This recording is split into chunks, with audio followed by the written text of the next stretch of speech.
I want to make a clarification of the notion of the neighborhood of X. In our setting, X is always in one part of the bipartition. And then the neighborhood of X, so this is X, and the neighborhood of X just means this part. And it does not include X itself. Is this OK? So this part is our neighborhood of X. And then, so we introduced two definitions last time. The first definition is two linked, and this formalizes the notion of nearby vertices. So last time we saw that in the construction of independences in the hypercube, the construction is we start from the ground state, which means one part is entirely unoccupied and the other part is free. And then we plant some non-nearby vertices to construct more independent sets. And we called those independent sets good, if you still remember them. And so our task was to show that the number of bad independent sets is negligible. And then the bad independent set means its flaws are all nearby. And the rigorous definition for being nearby is this two-linked. So two-linked means this vertex set is connected in the square of the hypercube. And then the second definition was the closure of A, whose definition is this. And the motivation for this definition is, at some point of our proof, we'll specify the neighborhood of A in a cheap way. And then, but this does not determine A itself, right? And I give you an example. But it does determine the closure of A. So thinking about closure of A instead of A itself is a natural approach for given our proof. So this is what we discussed. And then our target statement, again, is to show that the number of independent sets is asymptotically equal to 2 times root e times 2 to the n over 2. And again, this is an asymptotic lower bound given by the construction of good independent sets. Do we still remember this? Because we skipped yesterday's lecture, so I wanted to make sure that everybody's on the same page. OK, great. And then there was this problematic situation. I want to OK, let me write it here. So there was this problematic situation that we discussed last time. And the setting was this. So we have a big set of flaws here. Let me call them X. And then its neighborhood. And in this situation, X, of course, X expands because this is a subset of the hypercube, but it does not expand that much. So in our setting, X is two-linked. And then the size of the closure of X, let me say this is X. And then the size of the neighborhood of X, this is something like 1 plus some constant over root d times X. So it really doesn't expand that much. And in this case, our goal is to bound the number of such independent sets. Are we OK with what it means by such? This means independent sets that satisfy this configuration. This is much smaller. Eventually, we want to say this is much smaller than 2 to the n over 2. This is our goal, right? And for this, we need to compute two things. The first thing was called the cost, and the second thing was called the penalty. So let me write it down. So this is roughly the number of choices for X times 2 to the n over 2 minus the size of the neighborhood. Are we happy with this? OK. So here, this one is the benchmark. We want to compare the entire thing to 2 to the n over 2, so we can forget about that. And this one was called the cost, and this one was called the penalty. And here, we really can't do anything about the penalty, because it's always the size of the neighborhood. On the other hand, so that means in order to achieve this upper bound, we have to show that the cost is not so large. So more precisely, we need our cost to be much smaller than 2 to the size of the neighborhood of X. Do we agree with this? And once we have this, then we can achieve this goal. OK? And I want to say that if we just apply the basic containers. Can you see here? Is this too low? Is this okay? Okay. If you just apply basic containers, then we cannot achieve this bound. It's not enough. And let me remind you what it was, the basic containers, because it's already a long time ago. It was, yeah, Monday, so it's very long time ago. And the basic container, what I mean by that is the number of independent sets in a graph G is at most the size of the system of containers, the number of containers that we have, times 2 to the maximum size of the containers in our system. And do you still remember this? So this is because each independent set is contained in at least one container. At least one containers. So we have this upper bound. And we discussed that this one is actually pretty negligible. It doesn't contribute that much. And the main term is this one. And if you look at this bound, this is not so careful. This is pretty loose, because this comes from the argument that once we have a container, that we pick all of the possible subsets and for this counting of independent sets. So we are not really being careful.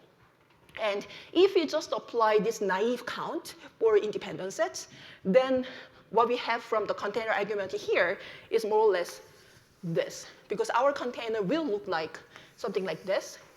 And the size of the containers can be a little bit larger than the size of the neighborhood. So in that case, if we just apply this approach, then we cannot overcome the bound, the target bound, this. So we need to do something much more careful. So this is our motivation. Are we okay so far? Okay, so then let's think about what we can do. And okay, but first of all, the lemma that we are going to show is this. The cost is smaller than 2 to the size of the neighborhood of x. This is our target bound. But we'll say that this is smaller by this factor. So this tilde means it hides some log factors. And we'll see what that log factor is later. And we have the size of the neighborhood of x minus the size of x. This is what we have in the exponent in our cost times n/2. So okay, let me say a little bit more. So again, this is our benchmark. And this lemma says that we have some savings here. We have some, we have something much smaller than the benchmark. And of course, we have this extra term. And we cannot skip this, because this is precisely the number of choices for the starting vertex in our set X. So if you still remember what we discussed a long time ago, the way that we specify the set X is first we pick one root vertex, and then we find other vertices starting from here, like by going over this kind of root. And here, and the number of choices for the root vertex or for one vertex here is just size of the entire part, which is n/2. And this n/2 exactly corresponds to that cost. But on the other hand, because we are assuming that x is very large, so because this is very large, in our range, this term will be more or less always negligible. So we really don't have to worry about this thing, but let's just focus on this gain of this vector, which makes our cost much smaller than our target bound 2 to the size of the neighborhood of x. Okay. Okay, so again, let me write it down. Our main point is to improve this basic bound, this loose bound star, by being more careful about the container argument.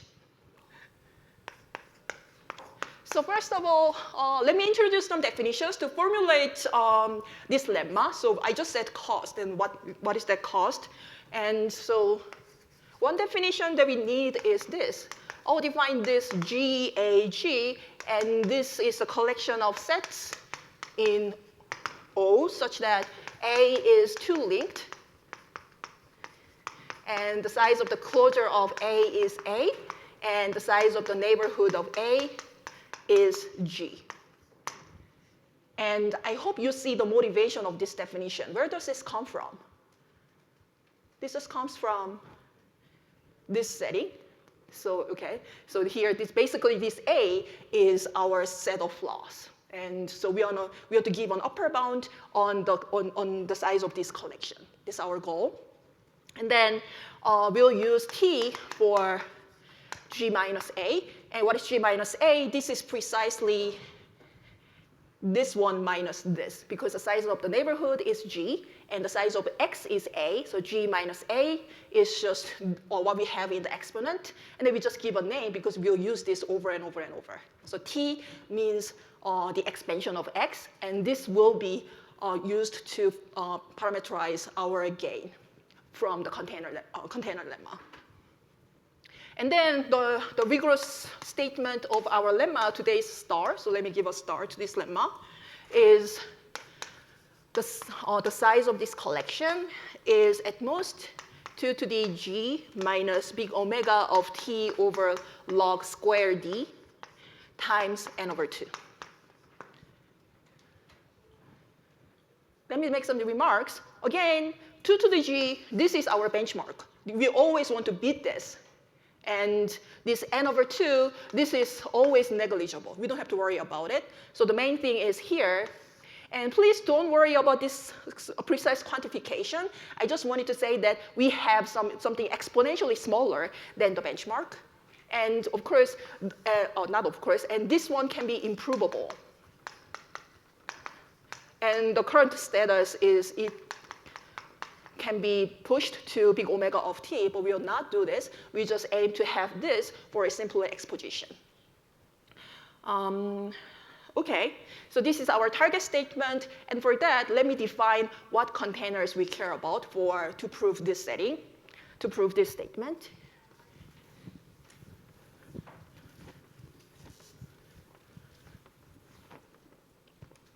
Okay, so a system of containers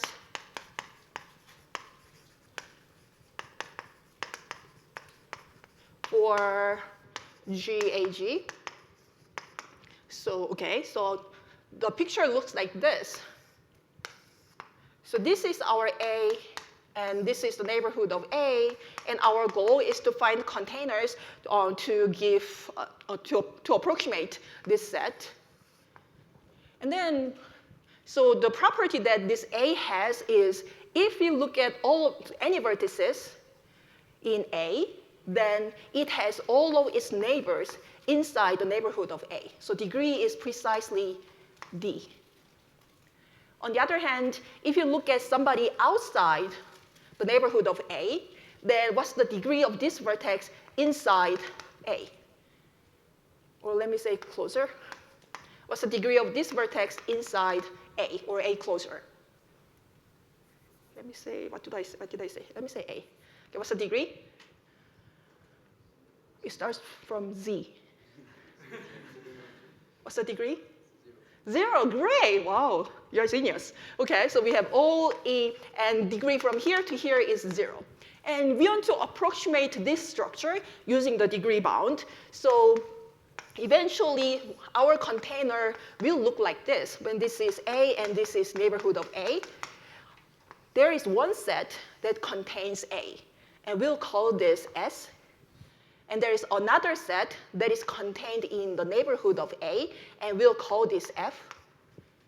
And the property is S contains the closure of A, because it approximates the set A. And this F is contained in the neighborhood of A.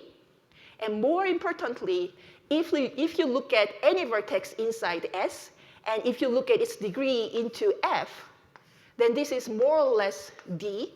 More precisely, this is bigger than 1 minus little of 1 times D. Okay? And if you look at anybody outside F, and so in this picture, we do not see A or neighborhood of A. So if you pick anybody outside of F, then if you look at the degree of this guy inside S, then this is smaller than, oh, it's too bad, smaller than little of D. So this is our structure, the structure of the containers. Okay, does this make sense? And then you scared me, right? Okay, so this is a note for some experts. So if not experts, okay, who are familiar with the notion of containers. So if you're familiar with the notion of containers for independent sets, then in this picture, probably you notice that, or in this picture, probably you notice that if we take the union of A and E minus the neighborhood of A, then this is an independent set. And if you look at this structure, so here, I'm so sorry for this messy picture. If you look at this picture, then you see that this is contained in S union E minus F.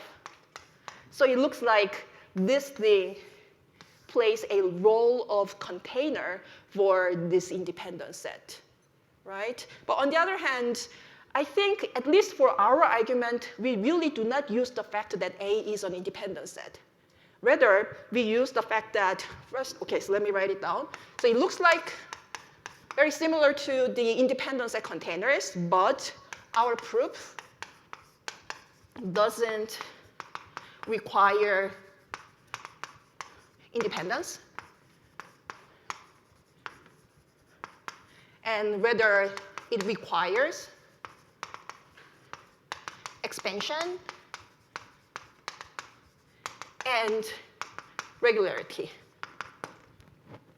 So you'll see this from our proof. It doesn't require independence very strongly, or it doesn't require independence, but it does require expansion and regularity. And I'll point out when those things appear.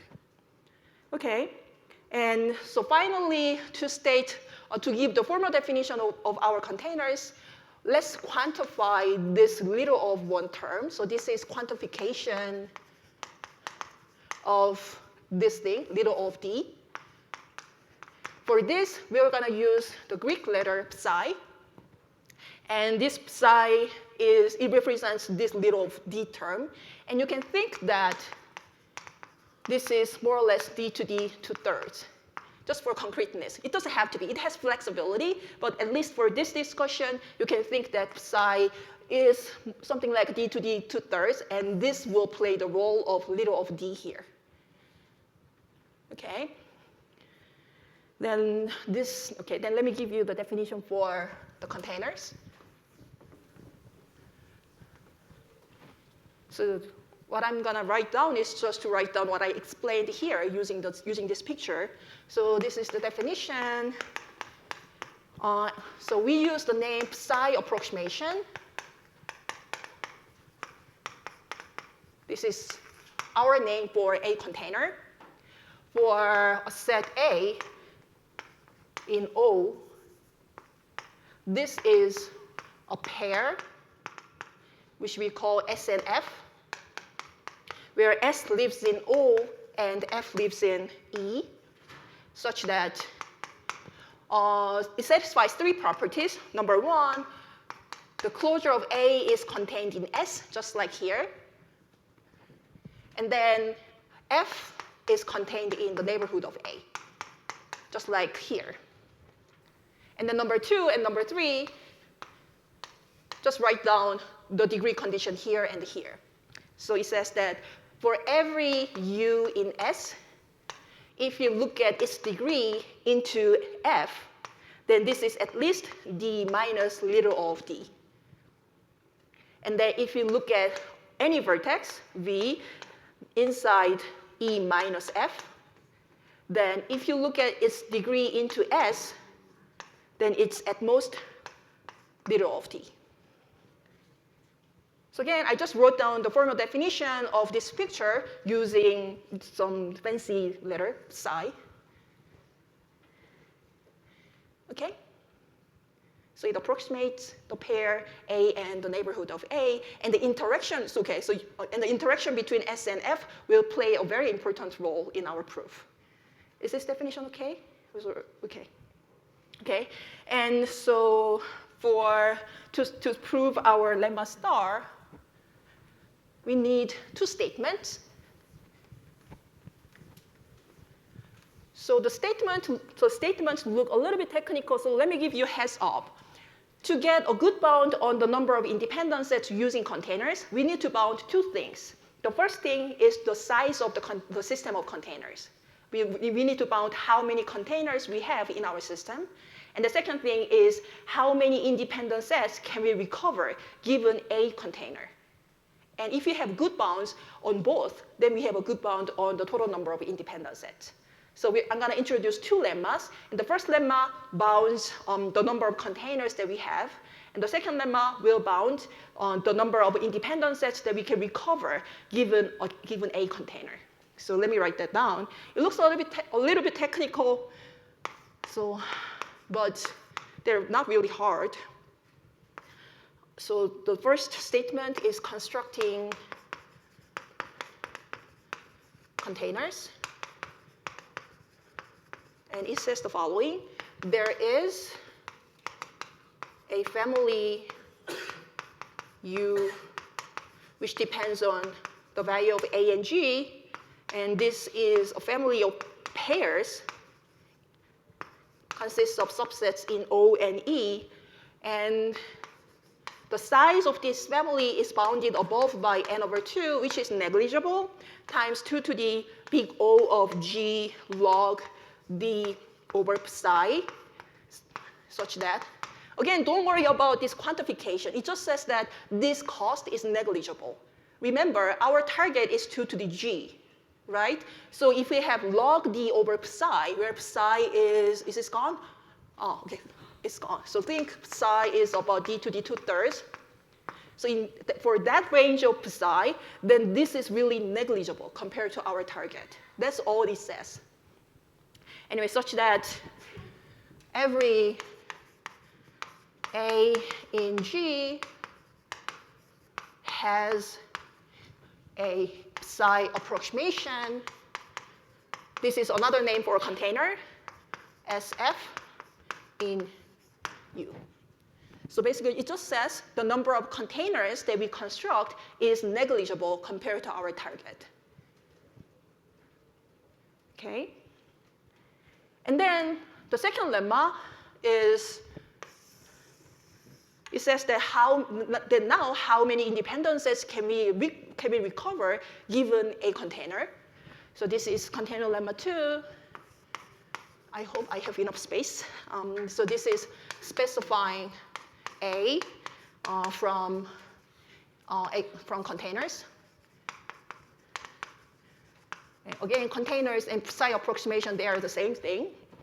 It says that for each container SF inside U, there are at most 2 to the, let me write here to save some space, 2 to the G minus big omega T over log square D. Oh, my knees. G, such that SF is a psi approximation of A. So this means the number of set A's that we recover from given container is 2 to the G. Again, this is our target, but it's much smaller than the target. And if you compare the cost for the container here and the gain from the construction here, then this one kills this vector. So really, the container cost is negligible. I will write it down.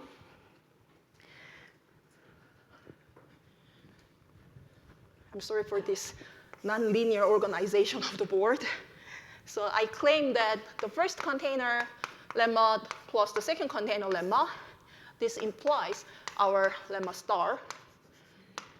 And this is because the gain from the container, 2 to the big omega T over log square D, this dominates our cost 2 to the big O of G log D psi. And let me not compute this, but you can trust me and you can find it from the lecture notes. It's just one line, it's not hard.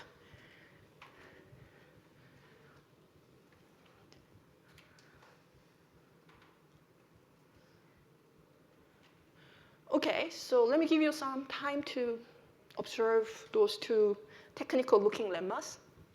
And do we have any questions? Are we doing okay? So again, so we are paying.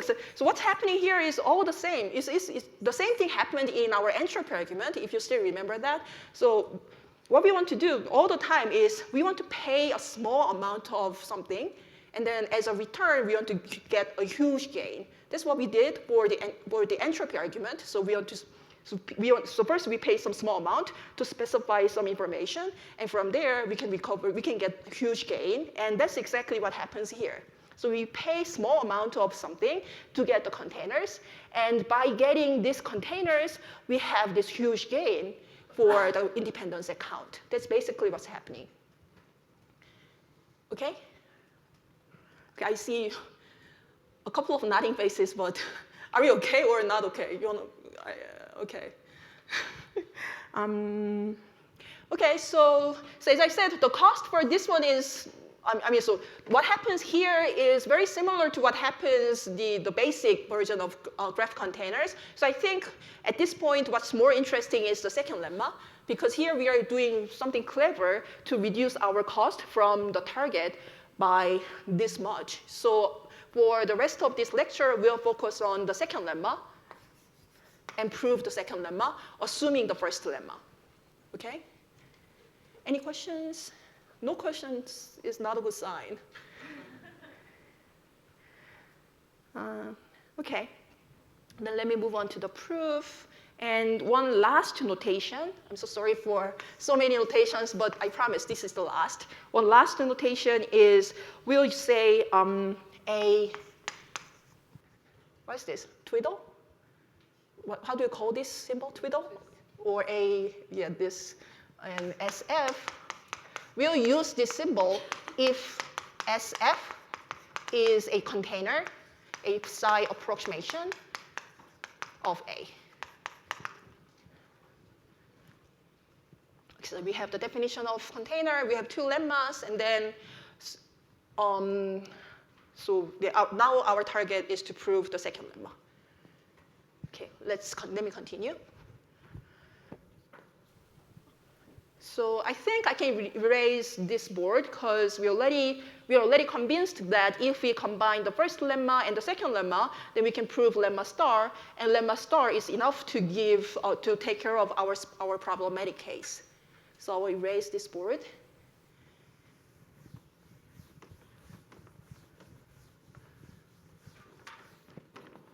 So this is proof of the second lemma.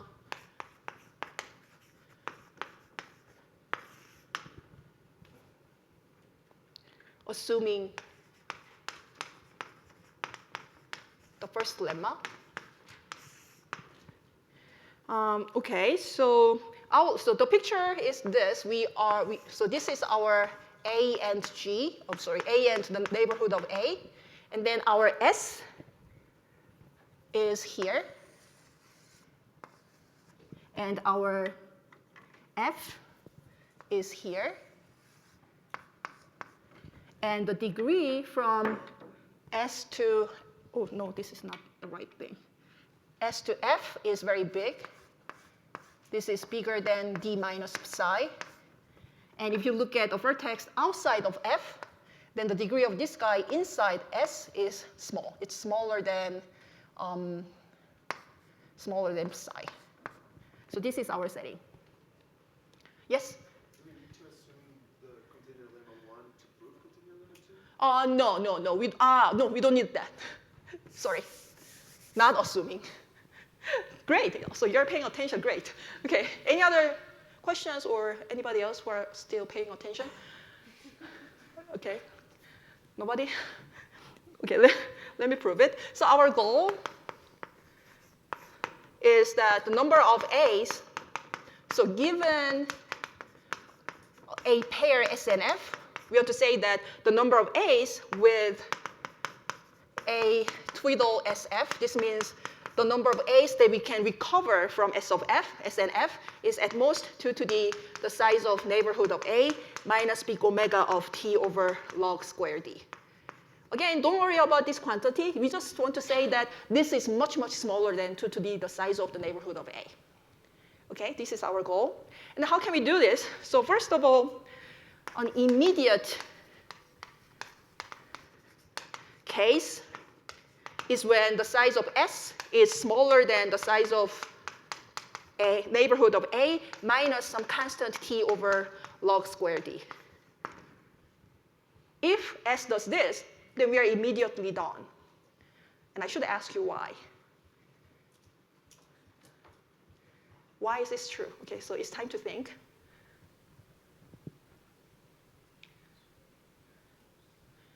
Anybody? Yeah. Are you an undergraduate student?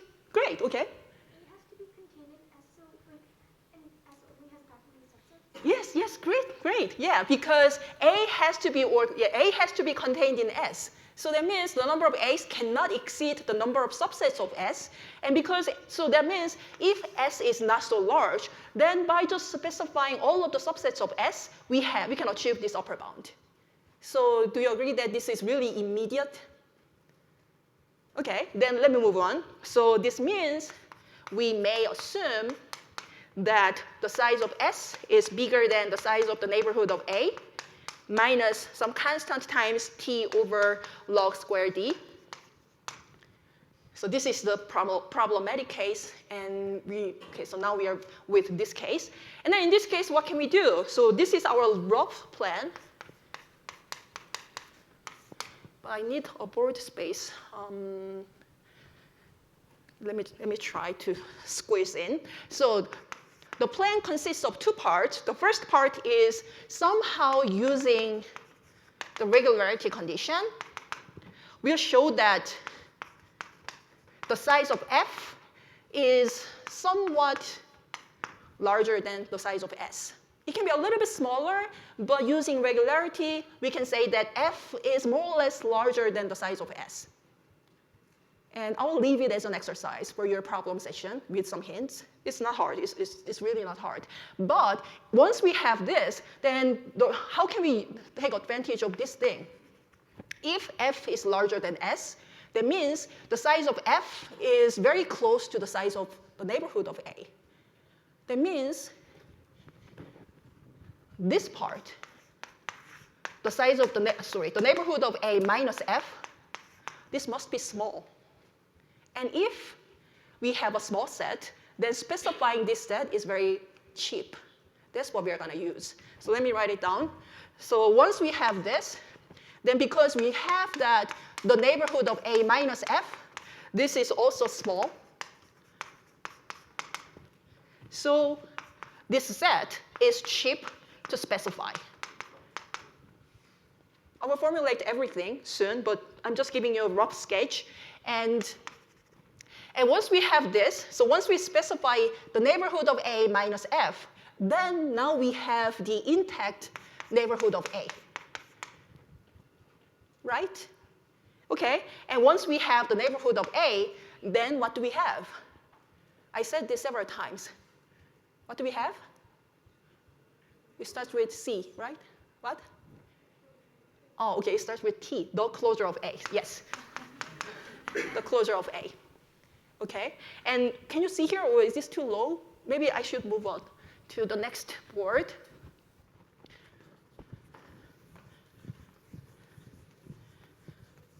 Anybody has a guess for the next step, how to finish this proof? So once we, oh yeah, great, expansion. So our step 2, once we have this, then let me write this way. Then we specify A as a subset of the closure of A. So the picture is this. Somehow we specified the neighborhood of A, and then it determines the closure of A, and then now we specify A as a subset of the closure of A. How many choices are there for this? The cost for this, or the number of choices for this, is, of course, at most 2 to the size of the closure of A. Do you agree with this? OK, then what is this? This is precisely 2 to the g minus t. Again, our target bound is 2 to the g, and then we have this exponentially small factor. And this really uses the expansion. So as I said, I think it's already gone. But somewhere here, I said our container lemma does not use the fact that A is independent, but rather we use it's expanding, and the graph or the container has some regularity. And that presents here. So this one says that it uses regularity. And here, you see that we use the expansion. So those factors appeared in both steps. Okay? And so what's left is, the only thing left is this. So we have to show that this one is big enough, or I should say, yeah, let me write it this way. This one is big enough to kill or to dominate the cost for number 1. So in number 1, in the specification of this set, we have to pay something. And then as a return, in the second step, we have this much savings or gain or penalty, whatever. So what we have to show is if we multiply the two costs, the first cost and the second cost, we have to show that their multiplication, their product, is still much smaller than 2 to the g. Then we are done. Then we can get this goal. So our goal is to show that number 1 times number 2, this is smaller than 2 to the size of the neighborhood of A, minus big omega of t over log square d. This is our goal. Okay, let me slow down a little bit because I feel like many of you are frowning. So do you have any questions, or am I going too fast? Or is there anything that you want me to repeat? Please ask me questions.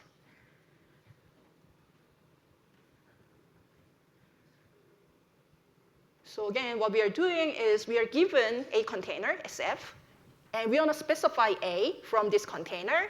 And our goal is to show that there is a way to bound the number of A's by this set, by this number.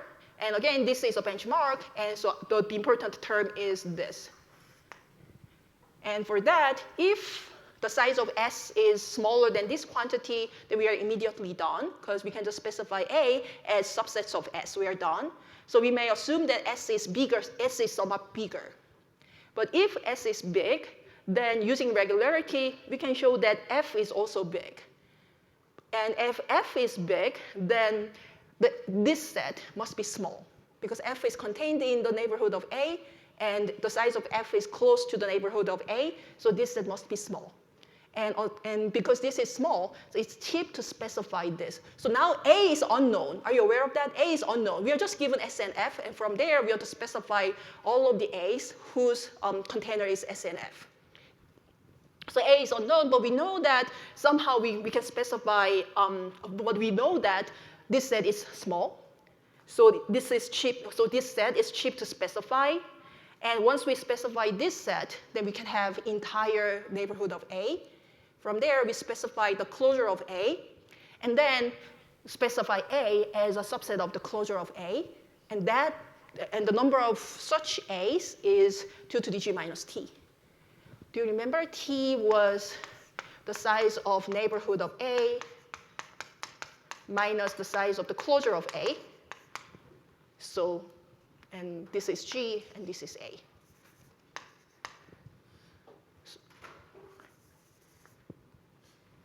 Are we better? Okay, then let me continue.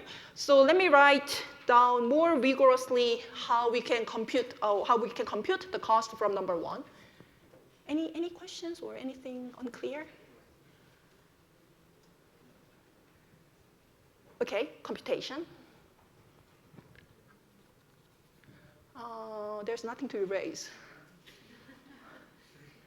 What can I do? Maybe this.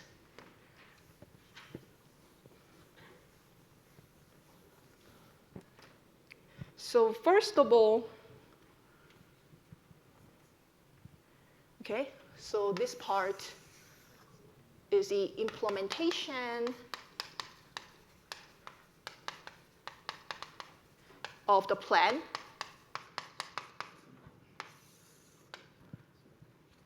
So first of all, proposition. The size of F is bigger than the size of S minus big O of T psi D.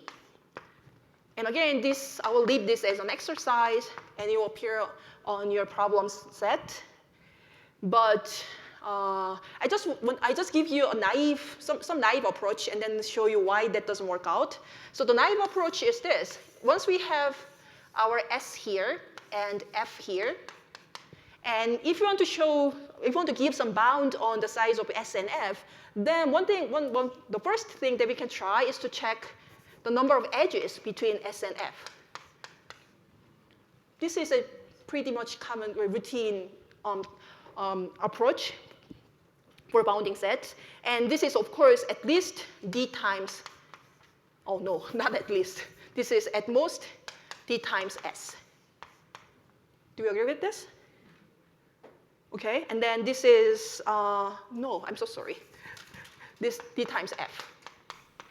And this is at least the size of S times D minus psi because of this picture, this red thing, okay? And if you simplify this, then this gives us the size of F is at least the size of S minus size of S psi over D. So it says something like F and S is like close to each other, but the gap, this one is much bigger than this. Because here, this uses S, which is the size of entire thing S. But our target is to give a bound using T, where T is just the expansion, which is teeny tiny small. So just by using this naive bound, we cannot get our target bound. So you have to use the properties of the containers in a more intensive way. And I'll leave this to you. Okay, so this, and once we have this, then now we can give an upper bound on the size of neighborhood of A minus F. This is precisely the size of the neighborhood of A minus the size of F. Do we agree with this? Because F is contained in the neighborhood of A. Okay, and then what is this? This is precisely G. And this is bigger than this. So this is, sorry, smaller than, maybe what I wanted to say is this. Neighborhood of A minus S plus S psi over, oh, no, that's that. Where is that? This, big O of T psi over D. And where is S? S is bigger than this. So if I plug in that lower bound to this inequality, then I don't have a space.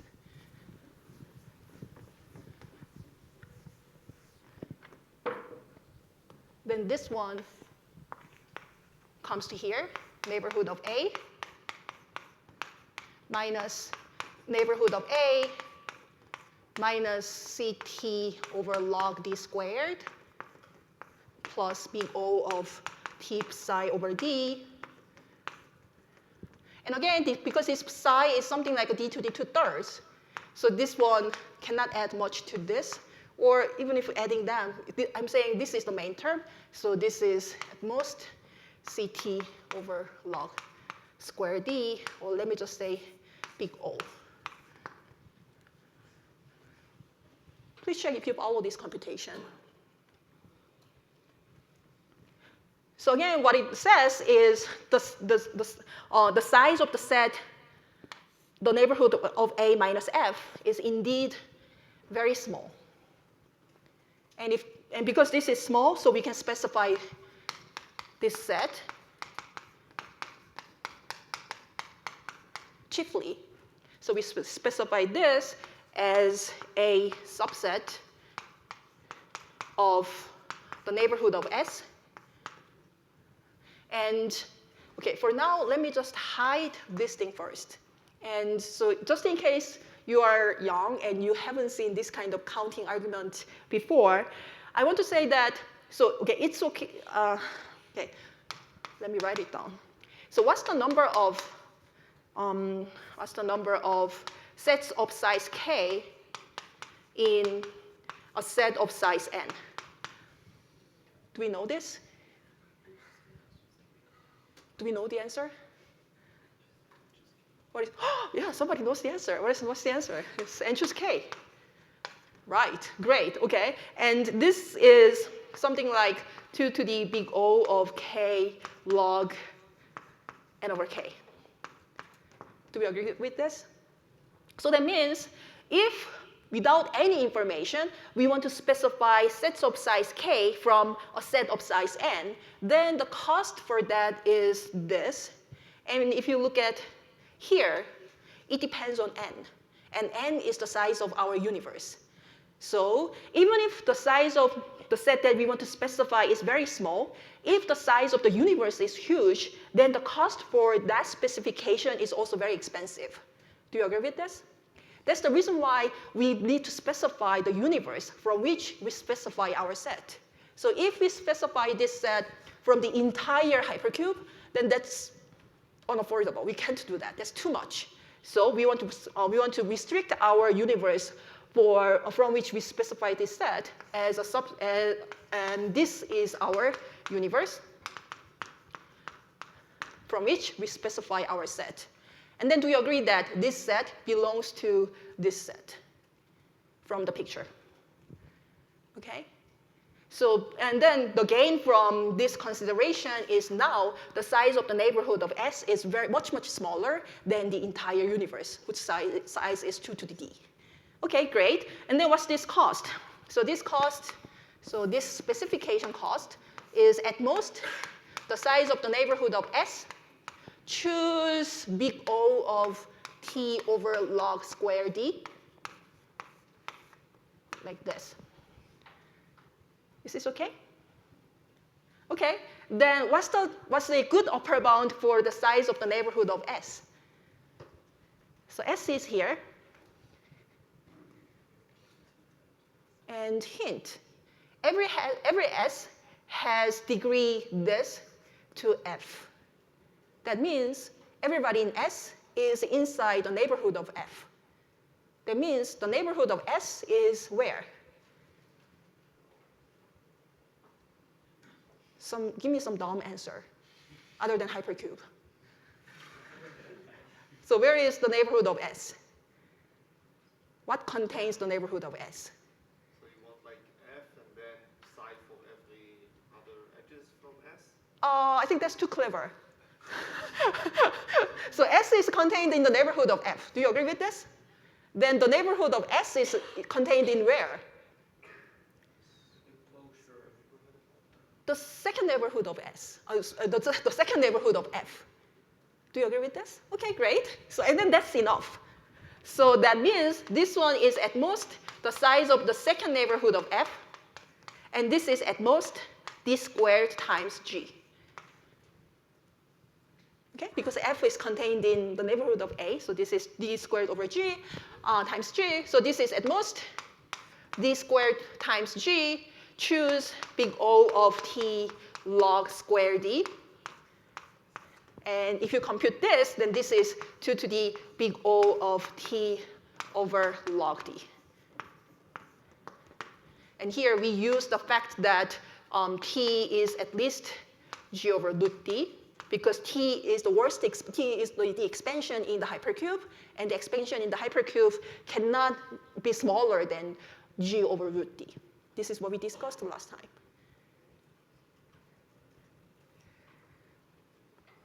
And then I want to say, so we are done.